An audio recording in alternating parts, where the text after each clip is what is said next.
7:39, time to focus on business. Our business editor, Mike Eppel, joining us now. Mike, it's deja vu all over again regarding Greece. Yeah, this thing has been going on for years now, it seems like, Ted, as we're into the final days, apparently, of the Greek debt drama. They are approaching the debt ceiling, and they have to pay some bills to the International Monetary Fund or face a default. This could happen by the end of this month. Greece negotiators not negotiating, and they're saying they have no new proposals for an upcoming Eurozone finance ministers meeting coming up later this week. So that's at a stalemate, and a lot of people thinking that, well, you know what, if Greece were to in fact break away from the Eurozone, would that necessarily be such a bad thing from a financial perspective? Yes, it would cause an immediate ripple effect through the market. The bigger fear here is about contagion risk.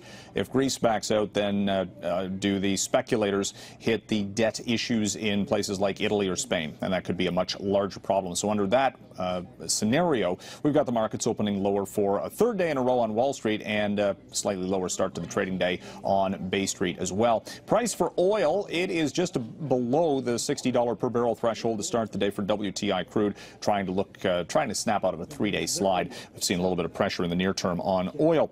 Job cuts and store closures at the Gap. The retailer announcing last night that it's going to close 175 locations, whittle down its mainline Gap store brand to 500 in North America. Most of these closures will be in the United States specifically. The Gap struggling to find exactly what consumers want right now. They used to be the #1 brand in retail, really, when it came to clothing, fallen by the wayside a little bit recently and looking to restructure. They are cutting 250 jobs at the head office in San Francisco. Stock's been down over the past year, up a little bit this morning.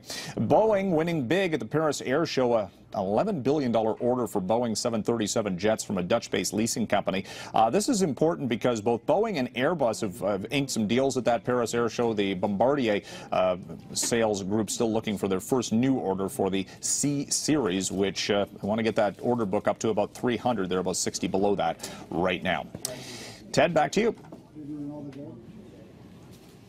All right, good stuff. Thank you, Mike. That's our business editor, Mike Eppel, reporting this morning. You can hear Mike on 660 News at 26 and 56 after the hour.